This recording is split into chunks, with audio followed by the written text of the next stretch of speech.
gens, aujourd'hui je vous retrouve pour une nouvelle vidéo pour laquelle vous avez tous en majorité voté, à savoir pourquoi l'huile de coco assèche-t-elle les cheveux. Bon alors je ne sais absolument pas si la caméra va percevoir en fait les bruits de la télé de la voisine à côté. J'espère que non en tout cas puisque ça va être très problématique pour moi au montage. Dans tous les cas, si c'est le cas, je ferai de mon mieux et je m'excuse d'avance. J'ai choisi de faire cette vidéo sous forme de questions-réponses, les questions les plus fréquentes qu'on a souvent tendance à entendre autour de nous à propos de l'huile de coco. Première question, et ça c'est la The question existentielle. Qu'est-ce qu'on dit, le ou la coco?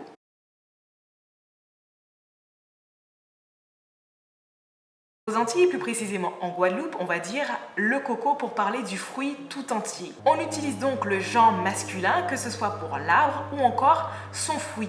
On dit donc le cocotier, le coco. On utilise donc le genre féminin pour parler de la coque marron qu'il y a après l'enveloppe verte. C'est elle qu'on va appeler, en tout cas chez nous, la noix de coco. On va dire en fait que c'est ainsi que nous arrivons à faire une différence entre les différentes parties du fruit. Le coco pour parler de celui-ci tout entier et la noix de coco pour parler tout simplement de sa coque marron dans laquelle on trouve la chair blanche du coco. En revanche, en France métropolitaine, on a tendance à dire la coco, la noix de coco parce que tout simplement la noix de coco représente le fruit tout entier. Ils ne font pas de dissociation, c'est-à-dire que même l'enveloppe verte pour eux fait partie de la noix de coco. On dit bien une noix étant donné que c'est un mot qui appartient au genre féminin et non un noix, donc du coup ils disent la coco, diminutif de la noix de coco. C'est tout simplement deux façons différentes de percevoir le fruit, sachant que eux, n'ayant pas grandi avec ce fruit dans leur pays, ils ont dû faire usage de certains types de vocabulaire afin de pouvoir apprendre de ce fruit sans forcément avoir grandi de coco. Et oui, ce sont les aléas de la dépendance, que voulez-vous? Libre à chacun maintenant d'adopter la phonétique qui lui convient le mieux. Certains auront tendance à dire la coco, la noix de coco, puisque phonétiquement ça leur paraît plus esthétique, et d'autres feront le choix de dire le coco. Autre mythe, l'eau de coco ne se conserve pas.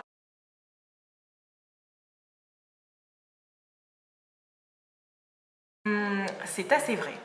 L'eau de coco, en effet, étant un puissant antioxydant, ça fait d'elle quelque chose de très sensible et donc elle tourne assez rapidement. Généralement, quand j'en achète, c'est auprès de vendeurs ambulants qui la coupent devant moi et qui la coulent dans une bouteille que je récupère et que je rapporte à la maison, que je bois au cours de la journée et que je conserve maximum une journée, bien au frais dans mon réfrigérateur. De plus, les minéraux et nutriments qu'elle contient sont également très sensibles. Ils sont à consommer à la minute où le coco a été ouvert afin de pouvoir bénéficier pleinement de leurs propriétés. Il faut aussi savoir que l'eau du jeune coco fut utilisée un temps en Inde afin de pouvoir réhydrater les personnes atteintes de diarrhée.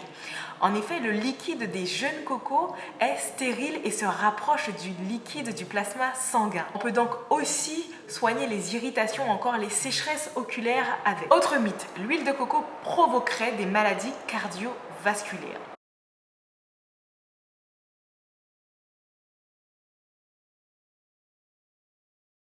Alors il est vrai que l'huile de coco est très riche en acides gras saturés, 86% pour 100 ml et 12% pour une cuillère à soupe. Cependant, à ce jour, aucune étude ne prouve que l'huile de coco n'est responsable de maladies cardiovasculaires. Pendant des années, on nous a rabâché qu'en effet, il fallait éviter tout ce qui est acides gras saturés pour éviter les maladies cardiovasculaires. Sauf que des études ont été menées au cours de ces dernières années auprès de différentes tribus venant de différents pays, par exemple les Maasai. On a observé une teneur en acides gras saturés dans leur alimentation de 66%. Et pourtant, les risques de maladies cardiovasculaires au Kenya sont très faibles. Et ils ont fait le même constat avec bien d'autres tribus. Par exemple, les Kinuits, les Esquimaux au Canada, qui eux ont une teneur de 75% dans leur alimentation. Et pareil, on a observé une très faible probabilité de maladies cardiovasculaires. Et idem pour les Tokulu en New Zealand. Il semblerait qu'au final, les maladies cardiovasculaires ne soient pas provoquées par les acides gras saturés, mais plutôt par les acides gras trans. L'on retrouve dans l'alimentation ou encore les plats préparés industriels. En effet, il a été prouvé qu'elles augmenteraient le taux du mauvais cholestérol. Autre mythe, l'huile de coco est mauvaise pour les peaux acnéiques.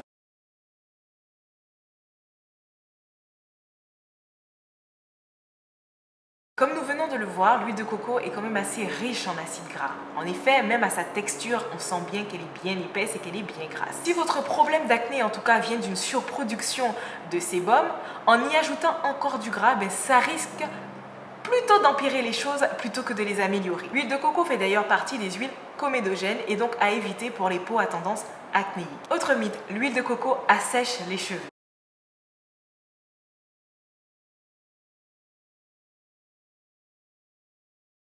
On a souvent entendu des personnes se plaindre de l'huile de coco parce qu'elles avaient, à la suite de son application, les cheveux secs.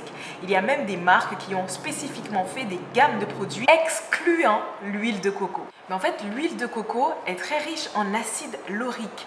L'acide laurique qui, elle, en tout cas, aide à conserver les protéines naturelles du cheveu.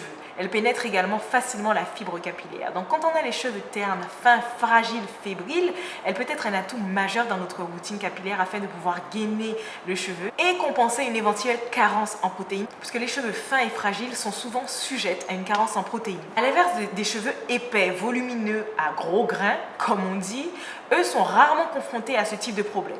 Et donc quand vous ajoutez encore des protéines à des cheveux qui n'en ont pas besoin, cela risque tout simplement d'avoir l'effet inverse, à savoir des cheveux cassants, des cheveux ternes. D'ailleurs, la youtubeuse Natural95 ou 85, si je ne me trompe pas, a fait une vidéo dans laquelle elle expliquait pourquoi elle avait arrêté d'utiliser l'huile de coco. Elle expliquait qu'elle ne comprenait pas pourquoi ses cheveux étaient secs, ternes et aussi cassants, qu'ils avaient pris une sorte de vibes qu'elle ne comprenait plus et que dès lors où elle a arrêté, ne serait-ce que dans l'espace d'une journée d'utiliser l'huile de coco, ses cheveux se sont métamorphosés. Et depuis, elle n'en fait plus du tout usage. Donc assurez-vous que vos cheveux manquent de protéines avant de pouvoir insérer l'huile de coco de façon quotidienne dans votre routine capillaire. Autre mythe, on peut faire du carburant avec de l'huile de coco.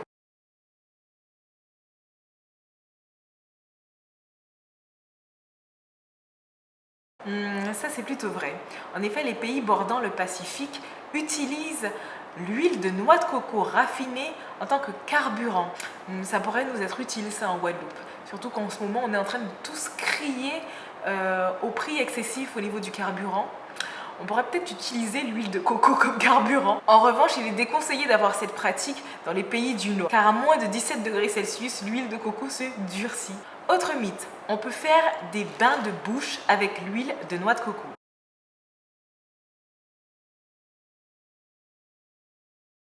Il est vrai que j'ai souvent entendu les naturopathes conseiller cette pratique pour pouvoir venir à bout des bactéries buccales, on va dire. Et c'est une pratique qui s'est avérée assez efficace. D'ailleurs, c'est une pratique que je fais depuis peu et j'en suis assez satisfaite puisque ça laisse aussi une agréable odeur à la bouche et c'est très plaisant. Cette pratique est recommandée tout simplement parce que l'huile de coco est antimicrobienne due à sa teneur en acide laurique. En sachant que les bactéries venant de la bouche peuvent parfois être responsables de maladies, il est préférable de temps à autre de se faire des espèces de bains de bouche, de gargarisme comme on dit, afin de pouvoir se nettoyer la bouche.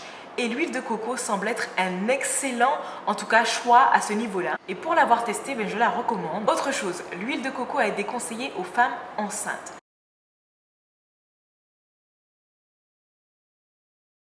Elle est au contraire conseillée aux femmes enceintes pour son apport en nutriments et également pour ses minéraux. Éventuellement, si on est victime de ballonnement ou encore de crampes. D'ailleurs, Madonna a fait le choix de carrément investir dans une marque que l'on appelle Vita Coco parce qu'une fois qu'elle avait goûté en fait ces fameuses boissons, elle s'est vue débarrasser de ses crampes musculaires. À ce jour, il n'y a pas de risque, en tout cas pour les femmes enceintes, de signaler quant à la consommation de l'eau de coco. Je vous conseillerais en tout cas de demander l'avis de votre médecin à ce niveau-là. J'espère en tout cas que cette vidéo vous aura servi. J'ai d'ailleurs rédigé un article entier dédié à la noix de coco que je vous invite à consulter après cette vidéo puisque les deux se complètent. Si vous voulez, vous allez retrouver des informations sur cet article que vous n'allez pas retrouver sur cette vidéo.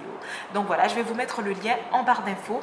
À noter que je vais être très actif sur mon blog puisque j'aime bien avoir aussi une plateforme sur laquelle je peux un peu plus m'exprimer sans être restreinte. J'ai aussi pensé à bientôt ouvrir un compte Instagram spécialement dédié à tout ce qui est cosmétique ou encore alimentation. Je pense que ça pourrait être intéressant. De toute façon, je vous ferai l'annonce de l'ouverture de ce compte sur ma chaîne YouTube. Même si ça risque d'être assez compliqué puisqu'en ce moment, je n'ai pas de téléphone, puisque mon téléphone est mort.